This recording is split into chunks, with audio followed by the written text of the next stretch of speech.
नमस्कार दोस्तों, स्वागत है आप सभी का आपके अपने YouTube channel online study D K में। और आज हम आपके लिए लेकर आए हैं यहाँ पर पर्यावरण अध्ययन के 30 प्रश्नों का एक प्रैक्टिस है। और अभी हम देख रहे हैं कि सीटेट की जो ऑनलाइन एग्जाम है वो चल ही रही है और उसी के जो paper first analysis based question यहाँ पर आपको ईवीएस से संबंधित देखने को मिलेंगे। और ये क्वेश्चन सिर्फ सीटेट ही नहीं बल्कि आपके लिए एमपी टेट, यूपी टेट और अदर जो भी टेट एग्जाम जिसकी तैयारी में आप लगे हुए हैं निश्चित रूप से वहाँ पर भी आपके लिए काफ़ी हेल्पफुल रहेंगे। तो चलिए और बढ़ते हैं आज के इन 30 प्रश्नों की ओर और देखते हैं यहाँ पर प्रश्नों को। सबसे फर्स्ट क्वेश्चन यहाँ पर है, बिहार के गांव में बहुत से किसान अतिरिक्त धन कमाने के लिए मधुमक्खी पालकर शहद एकत्रित करने का कार्य करते हैं। मधुमक्खी पालने का सबसे अच्छा समय कौन सा है? टाइप का प्रश्न सीटेट में पूछा जा चुका है मधुमक्खी संबंधित, शहद से संबंधित, तो निश्चित रूप से आप ध्यान रखिएगा। तो यहाँ पर हम कह सकते हैं कि जुलाई सितंबर, जनवरी से मार्च, अक्टूबर से दिसंबर या फिर 4 अप्रैल से जून का। तो यहाँ पर सही उत्तर के लिए जो विकल्प नंबर 3 होगा वो इसके लिए एकदम राइट होगा। और मधुमक्खी पालन के लिए सबसे बेहतर समय जो होता है अक्टूबर से दिसंबर का होता है, क्योंकि इस माह में जो कुछ फसलें होती हैं उनमें भी फूल रहते हैं और फूलों पर जो होते हैं मधुमक्खी जो है ज़्यादा मकरंद इकट्ठा कर सकती है। तो थर्ड विकल्प इसके लिए एकदम राइट होगा। आगे बढ़ते हैं, अगले प्रश्न को देखते हैं। अगला प्रश्न है यहाँ पर, एक ही तरह की फसल बार बार उगाने से बहुत से रसायनों का उपयोग करने से मृदा में किस प्रकार का परिवर्तन होता है? किसी विशेष फसल के लिए उपयोगी बन जाती है या फिर सिंचाई के लिए उपयुक्त बन जाती है? थर्ड है उर्वर हो जाएगी और फोर्थ है बंजर हो जाएगी। तो निश्चित रूप से जब हम एक ही फसल बार बार उगाएंगे और बहुत से रसायनों का साथ में प्रयोग करेंगे तो निश्चित रूप से फसल जो हमारी मिट्टी होगी, भूमि जो होगी, मृदा जो होगी वो बंजर हो जाएगी, है ना। क्योंकि फसल को, मिट्टी को थोड़ा सा समय मिलना चाहिए उर्वर रहने के लिए, है ना, चक्रण उसका होना चाहिए। तो इस प्रकार से फसल चक्रण को भी उपयोग में लाना चाहिए, नहीं कि एक फसल इस बार ये अगली बार वो, इस प्रकार से हमें फसल को हेर फेर कर भी बोना चाहिए। आगे बढ़ते हैं और अगले प्रश्न को देखते हैं। अगला प्रश्न हमारा आता है, जैवमंडल रिजर्व के बारे में निम्नलिखित में से कौन सा एक कथन सत्य है? तो यहां पर देखना है जैवमंडल रिजर्व के बारे में उस कथन को जो कि सत्य है। इसकी सीमा के अंदर कोई संरक्षित क्षेत्र नहीं है। दूसरा है, यहाँ पर संरक्षित क्षेत्र में केवल समाप्त होने वाली प्रजातियां रहती हैं। और थर्ड है, केवल यह पादप और जानवरों के संरक्षण के लिए है। और फोर्थ, यह क्षेत्र जैव विविधता और वहाँ की संस्कृति दोनों के संरक्षण के लिए है। बिल्कुल सही बात है, ये क्षेत्र जैव विविधता और वहाँ की जो संस्कृति दोनों के संरक्षण के लिए आवश्यक है और ये सत्य है। तो यहाँ पर आगे बढ़ते हैं अगले प्रश्न की ओर। अगला प्रश्न आता है, निम्नलिखित में से लेह और लद्दाख के मकानों की विशेषता को चुनिए। तो लेह और लद्दाख के मकानों की विशेषता का चयन इसमें करना है। पहला कथन यहाँ पर दिया है, पेड़ के तनों से बनी लकड़ी की तिरछी छतें। बी है यहाँ पर निचली मंजिल में कोई खिड़की नहीं। सी है पत्थर मिट्टी चूने से बनी दीवार। और डी है यहाँ पर लकड़ी के फर्श। तो देखिए यहाँ पर जो मकान की विशेषताओं संबंधित प्रश्न है लगातार टेट एग्जामों में पूछे जाते हैं। तो हाँ, यहाँ पर आपको असम के मकान है, लेह लद्दाख के, इनके मकानों को बिल्कुल बारीकी से ध्यान से समझना और उनकी विशेषताओं को ध्यान में जरूर रखना है। देखिए पहला विकल्प जो बात यहाँ पर की गई है कि पेड़ के तनों से बनी लकड़ी की तिरछी छतें। तो देखिए तिरछी जो छतें होती है ये असम के घरों में देखने को मिलती है। आपको ध्यान रखना है, एक शब्द जो है आपके उत्तर को बदल देगा। तिरछी छत लिखा है तो ये असम के घर की विशेषता है। और यदि यहाँ तिरछी की जगह पर सपाट लिखा होता तो यही विशेषताएं जो हैं थोड़ा सपाट लिखा होता तो ये बन जाती लेह और लद्दाख के घरों की विशेषता। तो देखिए एक शब्द से कितना अंतर आ रहा है। तो यहाँ पर पहला विकल्प जो है ये तिरछी छत का ये जाता है असम के नाम पे, ठीक है। तो ये तो असम के घर की विशेषता हो जाती है। और बी की बात करें, निचली मंजिल में कोई खिड़की नहीं, तो निश्चित रूप से लेह लद्दाख एक ठंडा क्षेत्र है और वहाँ पर निचली मंजिल में कोई खिड़की नहीं होती है। साथ ही साथ बात करें पत्थर मिट्टी चूने से बनी दीवार, तो ये वहाँ के घर की विशेषता होती है क्योंकि बर्फीला क्षेत्र है तो वहाँ पर मिट्टी पत्थर आदि से घर की दीवारें बनी होती है जो कि काफ़ी मोटी भी होती है। और बात करें लकड़ी के फर्श, तो लकड़ी के फर्श भी वहाँ पर होते हैं लेह लद्दाख में। तो यहाँ पर हम देखें तो विकल्प बी जो है, सी है और डी है, ये वहाँ पर देखने को मिलते हैं। और वी इसके लिए जो विकल्प नंबर 4 होगा, बी सी डी, ये हमारा उत्तर होगा। साथ ही साथ कुछ और विशेषताओं की बात करते हैं लेह लद्दाख के घर के बारे में। हो सकता है विकल्प आपके लिए कुछ चेंज हो जाए। तो देखिए लेह लद्दाख के जो घर होते हैं 2 मंजिला होते हैं, भूतल में कोई खिड़कियां नहीं देखने को मिलेंगे और भूतल जो होता है वहाँ पर जानवरों और आवश्यक चीज़ों का स्टोर किया जाता है, यानी भंडारण किया जाता है। साथ ही साथ ये जो लोग जो होते हैं गर्मी में कई प्रकार के फसल और जो फल होते हैं उनको छत पर सुखाते हैं। ठीक है, तो इनके लिए इनके जो घर की छतें होती है वो कुछ समतल टाइप की होती है, सपाट टाइप की होती है, जो कि लकड़ी वगैरह के पेड़ के मोटे तने से बनी होती है। तो यहाँ पर इस प्रकार इन घरों की विशेषताओं को आपको ध्यान में रखना है। आगे बात करते हैं तरुण भारत संघ नामक समूह से संबंधित है। स्कूल में दोपहर में पका हुआ भोजन उपलब्ध कराने, आर्थिक रूप से कमजोर वर्ग के बच्चों को निःशुल्क कोचिंग कक्षाएं चलवाने, पुराने झीलों को पुनर्निर्मित करने या फिर विशेष रूप से सक्षम बच्चों को सीखने में मदद करने। तो देखिए यहाँ पर जो तरुण भारत संघ है, ये जो संघ है ये किससे संबंधित है? तो ध्यान रखिएगा, ये जो तरुण भारत संघ है ये जल संरक्षण से संबंधित एक संघ है, यानी कि जल का संरक्षण करने का से संबंधित समूह है। और ये समूह क्या करेगा? जल संरक्षण संबंधित कार्य करेगा। अब इसके लिए यहाँ पर कौन से विकल्प में बात की गई जल संरक्षण संबंधित? तो देखिए पुरानी झीलों को पुनर्निर्मित करने में, मतलब जो झीलें जो हैं जो भर चुकी है उन्हें पुनर्निर्मित करने में ये संघ काम कर रहा है। और भी जो भी जल संरक्षण से संबंधित कार्य होंगे वो भी करेगा। तो इस प्रकार से आपको विकल्प में देख लेना है। क्लोरोफिल में पाई जाने वाली धातु है, बहुत अच्छा प्रश्न है। इसी प्रकार का प्रश्न हीमोग्लोबिन का भी आता है, हीमोग्लोबिन में पाई जाने वाली धातु है ना। यहाँ पर पूछा क्लोरोफिल, मैग्नीशियम, कोबाल्ट, लोहा, निकल। तो देखिए मैग्नीशियम जो धातु होती है ना Mg, ये पाई जाती है यहाँ पर क्लोरोफिल के अंदर। और यही प्रश्न यदि हीमोग्लोबिन के लिए पूछ लिया ना तो उसका उत्तर बन जाता है उसमें Fe, आयरन, लोहा। ठीक है, तो ये आपको ध्यान रखना है। ये 2 प्रश्न काफ़ी महत्वपूर्ण है, हीमोग्लोबिन का और क्लोरोफिल का। इसी प्रकार से राष्ट्रीय पाठ्यचर्या की रूपरेखा 2000 के अनुसार ये 2005 था। ठीक है, तो यहाँ पर 2005 है, वो मिसप्रिंट हो गया थोड़ा सा, के अनुसार पर्यावरण अध्ययन को किस कक्षा या समूह में स्थान दिया गया? तो हम सभी जानते हैं कि पर्यावरण अध्ययन जो है ये पहली दूसरी कक्षा में गणित और भाषा की पुस्तकों के साथ में ही मतलब उनमें इंक्लूडेड होता है। उन भाषा और जो पर्यावरण गणित की पुस्तक होती है उनमें हमारे परिवेश से जुड़ी हुई चीज़ों के बारे में ही बात की जाती है। मतलब वहाँ पर्यावरण जो है पहली दूसरी कक्षा को उन दोनों विषयों में ही मिला जुला रूप देखने को मिलता है। बात करें तीसरे से पाँचवीं की, तीसरे से पाँचवीं तक जो है हमारे जो भी स्कूल होते हैं उनमें हम देखते हैं कि तीसरे से पाँचवीं तक की कक्षाओं में पर्यावरण अध्ययन इस समूह में स्थान दिया गया है। और बाकी हम 6 से 12 तक देखते हैं, वहाँ पर पर्यावरण नहीं होता है, पर पर्यावरण से संबंधित जो सामाजिक विज्ञान होते हैं उनमें ज़रूर बात की जाती है। ठीक है ना। आगे देखें, बायोडीजल के लिए किस पौधे की खेती की जाती है? तो बायोडीजल के लिए सोयाबीन, रतनचोद, मूंगफली या फिर सूरजमुखी। तो रतन जो होता है जैटरोफा, इसका विकल्प जो होगा 2, ये बायोडीजल के लिए उपयोगी होगा। अगले प्रश्न की बात करते हैं, पर्यावरण शिक्षा में समस्या समाधान विधि का गुण है। तो समस्या समाधान विधि का क्या गुण होता है? विधि, लक्ष्य केंद्रित, चयनात्मकता और या फिर ये सभी। तो निश्चित रूप से पर्यावरण की जो शिक्षा में समस्या समाधान विधि का जो गुण है ये गुण होता है यहाँ पर 4th विकल्प के साथ में ये सभी। अगले प्रश्न की बात करें, इकोसिस्टम की सही परिभाषा क्या है? तो देखिए इकोसिस्टम जो हमारा होता है उसकी एक सही परिभाषा के रूप में कौन सा विकल्प यहाँ पर तैयार है?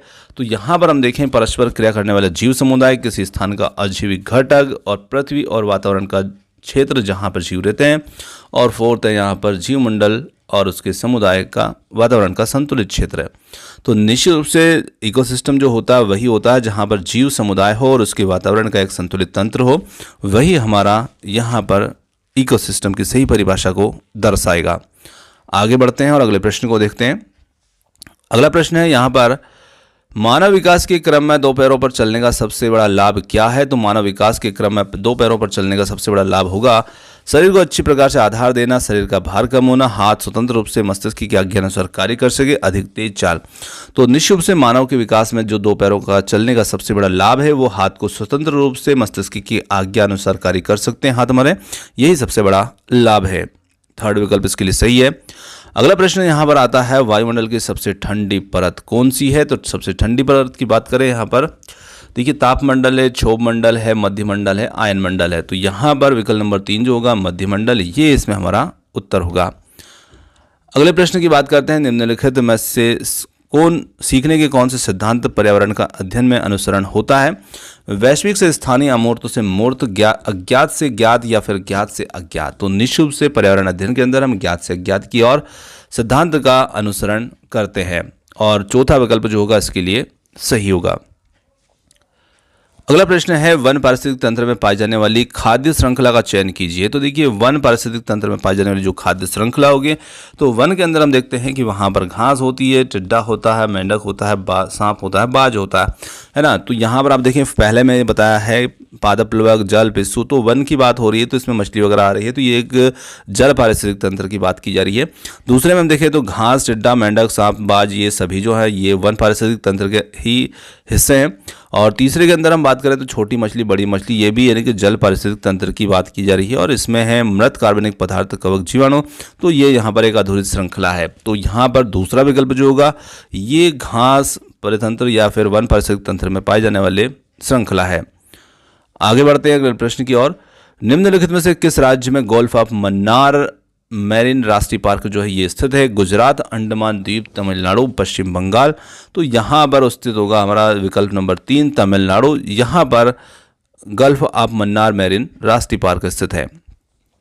अगला प्रश्न है, निम्नलिखित में से किसको पर्यावरण अध्ययन में बच्चों के आकलन में दूर करना चाहिए? तो यहाँ पर पर्यावरण अध्ययन में किस बच्चों के आकलन में दूर करना चाहिए, मतलब किस चीज़ को दूर करना चाहिए? बच्चों के उत्तर को सही या गलत के रूप में आंकना। कक्षा 5 के ईवीएस पाठ्य पुस्तक में प्रत्येक पाठ के अंत में दिए गए और आज हमने क्या सीखा, आकलन के संकेतों का उपयोग और या बच्चों के सीखने में गुणात्मक आकलन। तो यहाँ पर हम कह सकते हैं कि हमें यहाँ पर जो दूर करने की आवश्यकता, बच्चों के उत्तरों को सही या गलत के रूप में आंकना। पहला विकल्प इसके लिए सही है। ग्लोबल वार्मिंग यानी कि वैश्विक गर्माहट में तापमान क्षोभ मंडल में बढ़ता है, आयन मंडल में बढ़ेगा, मध्य मंडल में बढ़ेगा या समताप मंडल में बढ़ेगा?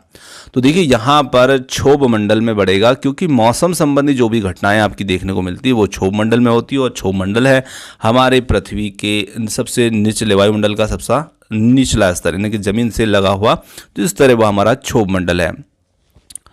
अगला प्रश्न आता है यहाँ पर, पर्यावरण अध्ययन की कक्षा में संकल्पनाओं को स्पष्ट करने के लिए कविता और कहानियों का कथन का प्रयोग करना रिक्त स्थान में सहायता करता है।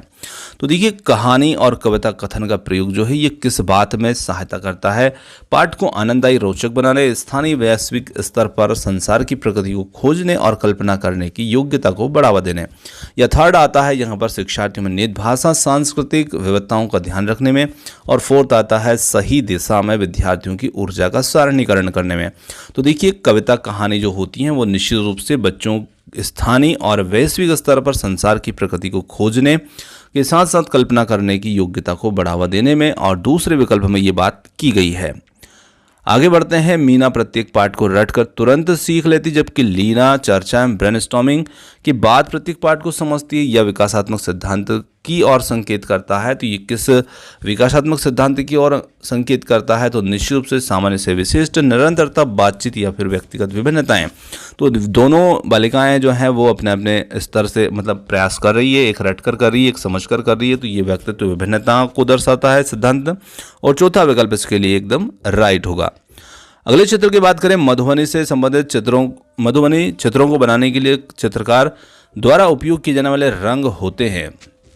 तो ये रंग किसके होते हैं? सोने चांदी में घोलकर बनाए गए पेंट है, या फिर पीसे हुए चावल के रंगीन घोल, विशेष प्रकार के बने पोस्टर रंग, या फिर अति उत्तम गुणवत्ता के फाइबर पेंट। तो यहाँ पर ये पीसे हुए चावल के रंगीन घोल होते हैं जिनका उपयोग किया जाता है मधुबनी चित्रों को बनाने में। और दूसरा विकल्प इसके लिए सही है। आगे देखें, डिस्लेक्सिया काफ़ी बार आ चुका प्रश्न है और आप सभी इसका उत्तर बहुत आसानी से जानते हैं। पठन संबंधी विकार है, पढ़ने में जो दोष उत्पन्न हो जाता है बच्चे को, वो देखने को मिलता है डिस्लेक्सिया में। डिस्ग्राफिया जो है वो लेखन संबंधित है और डिस्कैलकुलिया जो है वो गणित अक्षमता से संबंधित है। पर्यावरण अध्ययन की अगले प्रश्न की बात करते हैं। पर्यावरण अध्ययन की पाठ्यपुस्तकों में अभ्यास एवं गतिविधियों को उपलब्ध कराना चाहिए कहाँ पर?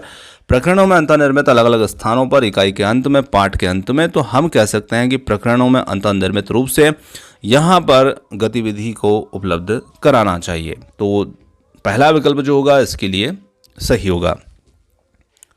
आगे बढ़ते हैं, अगले प्रश्न को देखें। प्राथमिक स्तर पर बच्चे को आंकलन करने का सर्वश्रेष्ठ तरीका का प्रयोग करना चाहिए। तो देखिए प्राथमिक स्तर पर बच्चों के आंकलन का करने का सर्वश्रेष्ठ तरीका क्या हो सकता है? गृह कार्य, पोर्टफोलियो, योगात्मक कार्य, आवधिक परीक्षाएं। तो बच्चों के सही प्राथमिक स्तर पर आंकलन करने के लिए सर्वश्रेष्ठ तरीका होता है पोर्टफोलियो, और दूसरा विकल्प इसके लिए सही होगा।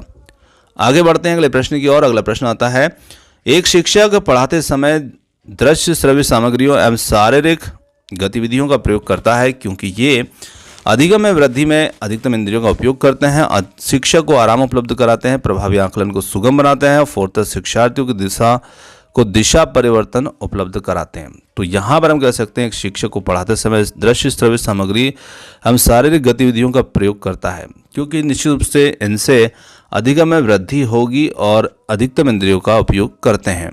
पहला विकल्प इसके लिए सही होगा। आगे बढ़ते हैं अगले प्रश्न की ओर। रिक्त स्थान के अलावा निम्नलिखित पर्यावरण अध्ययन को पढ़ाने की विधियां हैं। सहयोगात्मक अधिगम, निर्देशित खोज, व्याख्यानों के द्वारा स्पष्ट करने, समस्या समाधान। तो यहाँ पर हम कह सकते हैं कि रिक्त स्थान के अलावा देखना है, तो यहाँ पर व्याख्यानों के द्वारा स्पष्ट करने के अलावा बाकी सभी जो हैं वो पर्यावरण अध्ययन को पढ़ाने की विधियां हैं, क्योंकि पर्यावरण अध्ययन जो है छोटी कक्षा में देखने को मिलता है, प्राथमिक स्तर पर देखने को मिलता है, तो निश्चित से वहाँ पर व्याख्यान काफ़ी नहीं होगा। आगे बढ़ते हैं। झूम खेती जो है बहुत बार प्रश्न आ चुका है, केरल, बिहार, मेघालय, तमिलनाडु। तो झूम खेती जो है ये संबंधित है यहाँ पर मेघालय से संबंधित। चलिए आगे बढ़ते हैं अगले प्रश्न को। पर्यावरण अध्ययन की पाठ्य पुस्तकों में अभ्यास एवं गतिविधियों को उपलब्ध कराना चाहिए। प्रश्न हमारा थोड़ा सा रिपीट हो गया, कोई बात नहीं, पहला विकल्प उत्तर हो जाएगा।